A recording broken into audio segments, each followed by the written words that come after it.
Here with Derek Damon, counting down to puck drop. Iowa Heartlanders and the Norfolk Admirals. Derek, some more time this week for the Heartlanders to be able to rest and recover. A lot of hockey coming up, so what's the value of that over these last few weeks, honestly, where there's only been a game or two?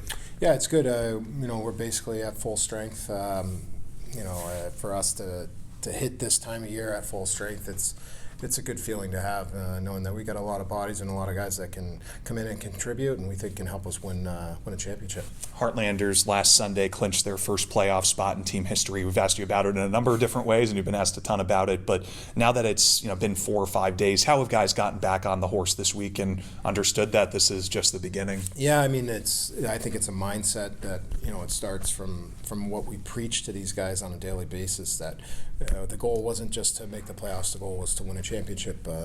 And we knew that eventually we'd get here. It's just when we didn't know. And the mindset all along is, what are we doing on a daily basis to help us win a championship?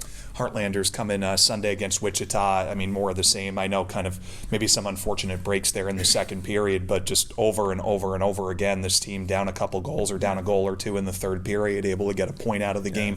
What did you like about the way the guys rallied together in the third period last Sunday? I thought it was an outstanding game from a lot of guys.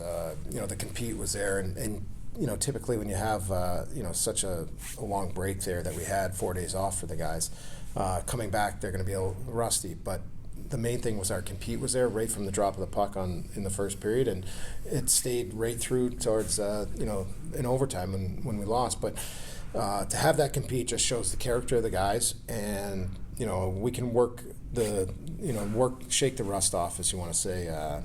The execution wise, and I thought as the game went on, we got better, and now we're right back into a 3-3, and like you said, there's going to be a lot of hockey coming up. How was Ryan McGuire? I know he's only got one game, but he has a goal. How has he stood out to you in the last week and a half since he joined the team? And the main thing I can say is he's a hockey player. He's a guy that just breathes hockey like so many other guys on this team, and those are the guys you want here. It's not a lifestyle for him. It's his passion, and he's a guy that brings a lot of different elements to the game. That's why we like him so much, is he competes. He's good on face-offs, and he's a guy that just his stick detail is really good. He disrupts a lot of plays. Tell us a little bit about Mike Kester, defenseman out of the University of Minnesota. We're looking forward to his debut tonight and how it all happened, why he wanted to be here over could have probably gone a lot of other places in this league. Very fortunate to land a guy like Mike.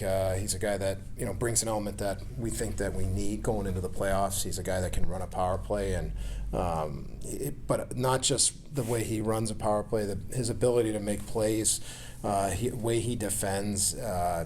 He's able to find those little plays on the breakouts that give us the ability to exit our zone with possession.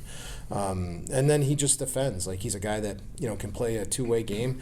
He's not just one-dimensional, and so that's something that really appealed to us. And we feel that we were pretty fortunate to land a guy like Mike because he believes in the culture that we have here and what we're building, and that's a credit to the guys in the room. Those guys are doing everything they can to shape that culture on a daily basis. Let's talk a little bit about the Norfolk Admirals. They're having a really good year. Yeah. They basically are on the same pace as what they put up last year, which was 89 points, and they clinched their first playoff spot last year after they had 6 or 7 years where they were in last place, and Jeff Carr's really turned it around for them, someone that's earned a lot of respect in this league from players and from other coaches. So when you talk about the Norfolk Admirals, what have you seen on the tape, and what comes to mind about how they've built their culture over the last few years? Yeah, I mean, you said it right there. Jeff Carr has done a good job since he's taken over there. He's done a really good job of instilling his type of play, his style of play that he wants to do.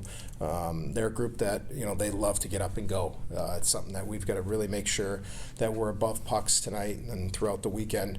And then actually, I think it'll be a good test for us just because the way they play the game is very similar to the way potentially Fort Wayne will play, which is a heavy transition game, and so we have to make sure that we've got a really good F3. We're staying above pucks and we're reloading all night, and we're not turning pucks over in the neutral zone, because if they get an opportunity, they're going to turn it and go right on offense right away. Derek, thanks again for a few minutes. Appreciate the time. Thanks, David. Absolutely. The Heartlanders and the Norfolk Admirals getting set to go after this on the Iowa Heartlanders Broadcast Network.